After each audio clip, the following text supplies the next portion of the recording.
Max, what do you make, first of all, of George Papandreou's decision to hold a referendum? I mean, this has been a bailout deal that he's been fighting to get, and now he's calling for a referendum.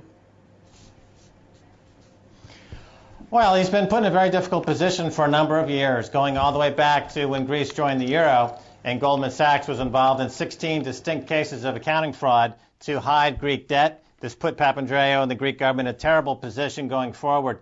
And recently, as they've tried to negotiate their way through this collapse of credit around the world, again, he's put in a horrible position. And he's doing the right thing here by calling on this referendum because he gives the citizens a chance to vote on their sovereignty if they want to be sovereign or not. This is the stakes in the bailout. They can get money but lose their sovereignty.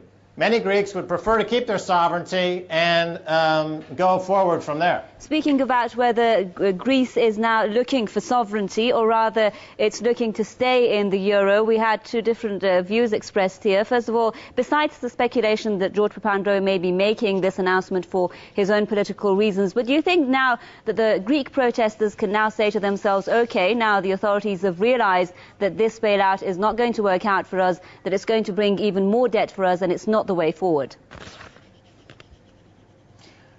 Well, the global banking system as it exists today needs to be euthanized. And Papandreou has the position, the opportunity to be the Dr. Kevorkian to perform this mercy killing. As was stated earlier, if Greece goes down, so does the Eurozone, so does the global banking system, because they're all connected through credit default swaps. We need to have the global banking system collapse. We need a total reset in the global banking system.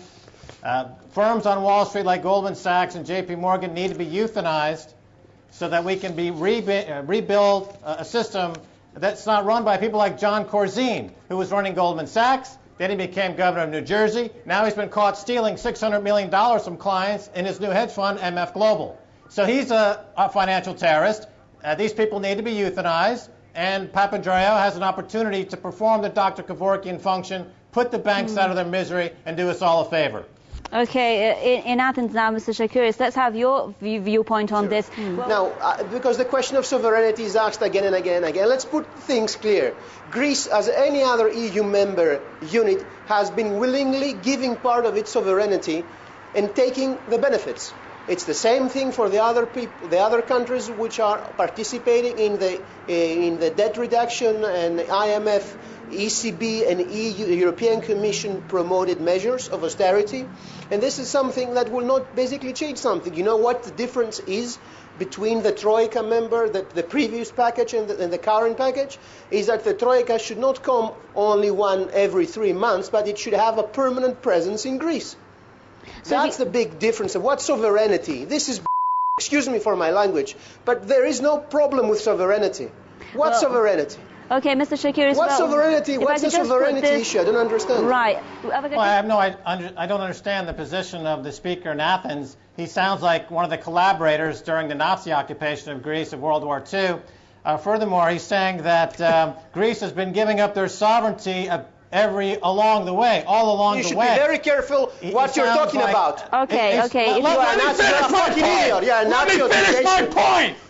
Let me finish my point.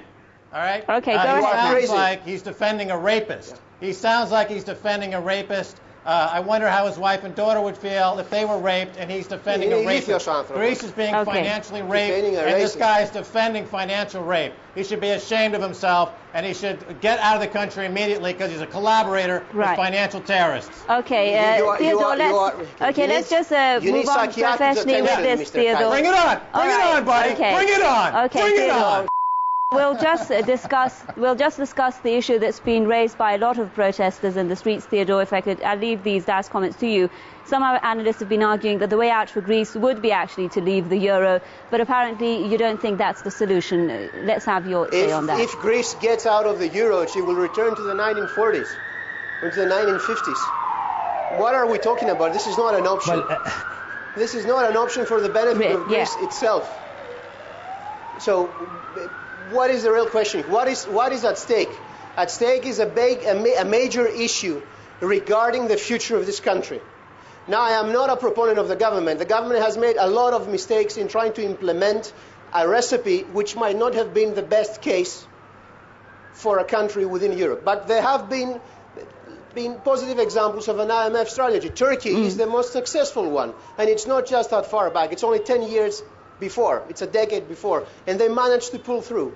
Secondly, this is not an IMF-run program. This is a European Commission and European Union-run program. Especially the second package is very important. It's primarily European money supporting a debt reduction recipe, which, if implemented, could have a lot of positive effect. I'm not saying that that by itself is going to resolve the problem, but there are several tens of billions of euros in terms of financial funds, in terms of development programs, through the European Commission structural funds, as well as an extra component of billions of euros, about 15 billion euros, which are there, which are on the table, and we need to find a way to be able to use this, to use it in the best possible structure. And that is the real challenge. It's not talking about going back to occupation. What kind of occupation we're talking about? There is no occupation other than the stupidity of some people saying that returning in the drachma would actually sell. If we do that, we're going to triple the national debt.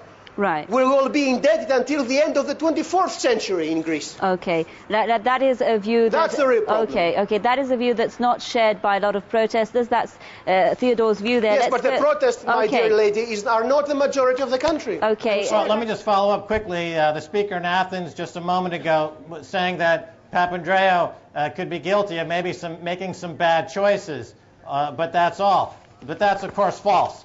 He was caught red-handed in a $16 billion credit default swap theft a few years ago that he engineered for his insider friends. That's tyrannical right there. The man is a complete menace. And even the people of Greece don't accept the fact that they're being controlled by a cartel, by financial terrorists. It's a sad day in Greece. Now, how this is going to affect Italy, of course, it is contagion. It is spreading to Italy, but that's a good thing because we want this total banking system to collapse, because we want to reset the banking system, because it's run by harsh financial terrorists, and we need to do something about it. Right. And if this is the beginning of the end for financial terrorism, then that's a great day.